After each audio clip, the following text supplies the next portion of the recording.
Almost every airport serving the greater New York City metropolitan area is being redeveloped, with LaGuardia building its last terminal building and JFK undergoing its massive rebuild. Newark is the next airport serving the New York City area that will seek to redevelop its airfield. What's going on, everyone? My name is CoolTitanium68, and on today's Aviation Friday video, we're going to be taking a look at Newark Airport's new, I wouldn't say master plan, but we're taking a look at their new vision plan. Right after this. Now,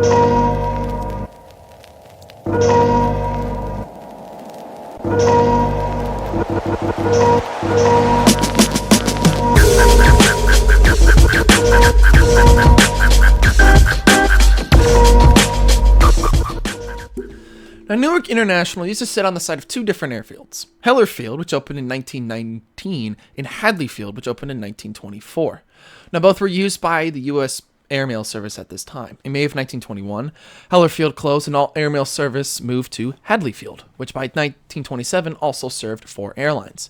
At the time, the USPS wanted an airfield closer to New York City. Now, on August 3rd of 1927, the mayor of Newark, Thomas Raymond, ordered plans for a new airport. Construction on a $6 million airport would begin on April 1st, 1928, along US Route 1 in Port Newark. This new airport also reclaimed 68 acres of the land that sits 6 feet above sea level, where a 1,600-foot runway would be built. The new airport, named Newark Metropolitan Airport, would open on October 1st, 1928, and became the first major airport to serve the New York metropolitan area.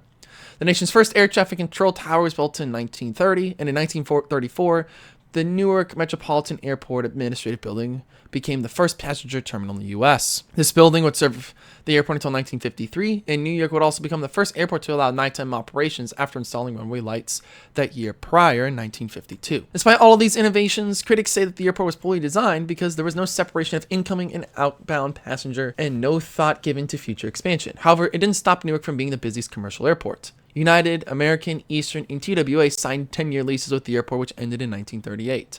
From there, each airline would pay a month-to-month lease until LaGuardia opened in December of 39, and by 1940, all passenger airlines had left Newark, no longer making it the world's busiest airport. Now, when the U.S. joined World War II in late 1941, the field was closed to commercial aviation, and the U.S. Army took it over for logistic operations. With growing importance of supplying the overseas Air Force and the need for more efficient control of supply shipments led to the creation of both the Atlantic and the Pacific Overseas Air Service Commands. The Atlantic branch was headquartered in Newark and would exercise control over the movement of Air Corps cargo through different ports of the Atlantic and Gulf coasts. Now, when the war ended, the airport was returned to the city of Newark and opened for commercial service in 1946. 2 years later, the city would lease the airport to the Port of New York Authority, now named the Port Authority of New York and New Jersey. As part of the lease, the Port Authority took operational control and would invest heavily in capital improvements, including new hangars, a new terminal, and runway 422. The airport would temporarily close in February 1952, as it would rework its airfield after multiple fatal crashes in 3 months, killing a combined 108 passengers in 3 separate crashes. All flights were shifted to LaGuardia and then named Idlewild, which is now named JFK International Airport. They had a single terminal located on the northern side near I-78. Through the 80s and 90s, the Port Authority would build the new 3-terminal complex that lies south of runway 1129, and these would be continuously updated and modernized until now. Now, in 2016, the airport announced plans to completely redevelop the airport, starting off with Terminal A. Costing about $2.7 billion, this terminal increased passenger flow and gate flexibility between airlines, and would be serviced by a new AirTran Newark monorail system, which won't be completed until 2029. Terminal A officially opened on December 8th, 2022, with a total of 33 gates. This increased Newark's gate total to 25, including 16 international gates that can be arranged so that 2 narrow-body gates or 1 wide-body can occupy a single space. Now, if we take a look at Newark now, this right here used to be what Terminal A was. And if we scoot all the way back, I mean, right now they're tearing it down, but let's say we scoot back to about 2018. This was Terminal A over here. This is B. And then over here is C. Now, both of these were actually the oldest. They were both completed in the mid to late 70s. And then Terminal C wasn't opened until about the 90s. In the north side, I believe it's somewhere up here is where they used to build some of the gates, but now this is just cargo, and then they have the EWR Building 1, which is their administrative building. Now, in October of 2024, the Port Authority of New York and New Jersey unveiled what's known as the Newark Liberty International Airport's Vision Plan. With the new Terminal A open and the demolition of the former Terminal A ongoing, the Port Authority wants to start planning for its next phase of development in the short and medium term. The first includes enhances to Terminal C on the north side of the terminal area and developing it again into a world-class facility. Exclusively operated by United, this terminal will help modernize the airport as, in the long term, they will eventually rebuild Terminal C. The reason why they won't do that now is just because Terminal C was built in the 90s, if I'm not mistaken. I remember right, because both A and B were built in 74, so they needed something that could do something like that. But again, this is their airport vision plan. This is pretty much all the stuff that they're wanting to do. The next one is going to be the Terminal A expansion, which again, they're going to add gates to maintain the level of service to Terminal A as it responded to rapid growth since its opening in 2023. Now, Terminal A itself is serviced by pretty much anyone else that isn't United or any international carriers, except for Air Canada. So it's used by Air Canada, American, Delta, and JetBlue. And as I've said before, most international flights are flown out of Terminal B. Now, the next most likely in the medium-term project is, the eventual rebuild of Terminal B. Being the only terminal directly operated by the Port Authority, Terminal B handles most of the foreign carriers like British Airways, Lufthansa, and Aer Lingus, as well as ultra-low-cost regional carriers like Spirit, Sun Country, and Allegiant Air, as well as some of United's international arrivals. Now, this current Terminal B was completed in 1973, actually. Sorry, not 74, 1973, alongside the former Terminal A. This project will look to completely demolish and rebuild Terminal B. As it's in the very early design and planning phases, again, we're probably not going to hear anything for another few years, but as we could probably tell, this is kind of what it's going to look like. So it's going to connect on to Terminal B, and it's going to kind of come out a little bit farther. If we even look out here a little bit, I don't remember where they had the better picture of it, but it seems there's going to be a lot more air parking over here. I'm a little bit surprised because I would have thought that there might have been some more stuff to really put over there, but I digress. It happens. The reason why Terminal C is not being built, again, it's because it wasn't completed until, 1988. So A and B were both completed in 1973. And I say both of them because Terminal A, the new Terminal A was opened up in 2023, or at least the grand opening was delayed to January 2nd, where half the gates opened up on the south side, and then the whole north side was then opened back up. And I believe the north side is where they had all of the international flights. I might be wrong, because remember,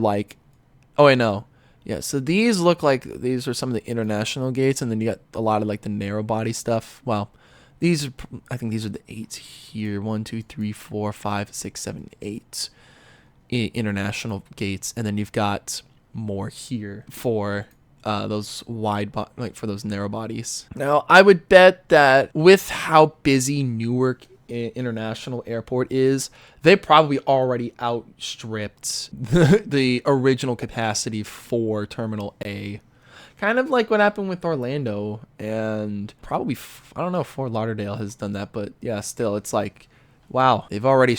This was completed in 1988. Again, it's operated by United, and I'm guessing it was originally operated by Continental, just because it was originally rebuilt, actually, in the late 90s.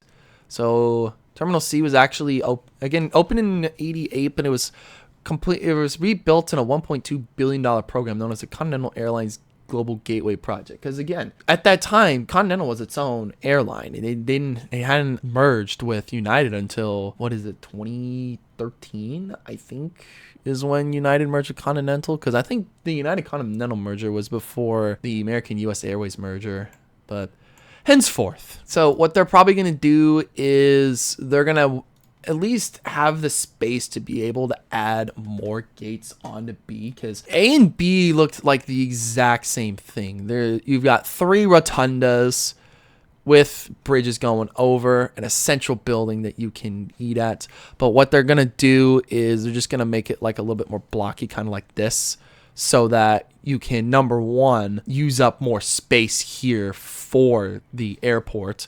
Because eventually what they'll do is they will rebuild probably C sometime. Because if it finished in 2003, it's still got like probably another 10 or 15 years before it needs to be rebuilt for Newark International Airport.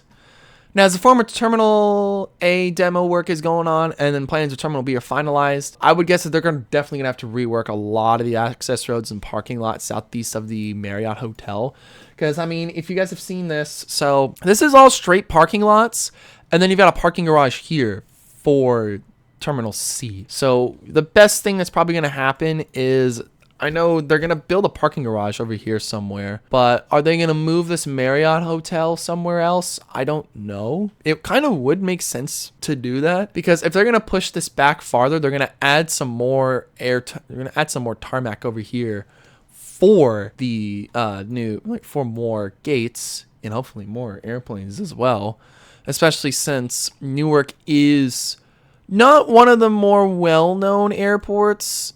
But I mean, like, if you fly in if you're flying United, everyone knows Newark for like frequent United flyers, because everyone else, like American and Delta normally flies out of JFK, and American really flies out of LaGuardia for domestic, and then JFK for international. But yeah, with that, we're gonna end the video right here. Thank you all so much for watching today's video over Newark Liberty's vision plan. So this is not technically the new master plan, but they are still in the works to build a brand new international terminal that'll replace Terminal B. Will we make a video on that when that happens? Most likely. Kind of like what we did when we started talking about DFW Airport's capital investment program, because I was like, okay, I probably should talk about that.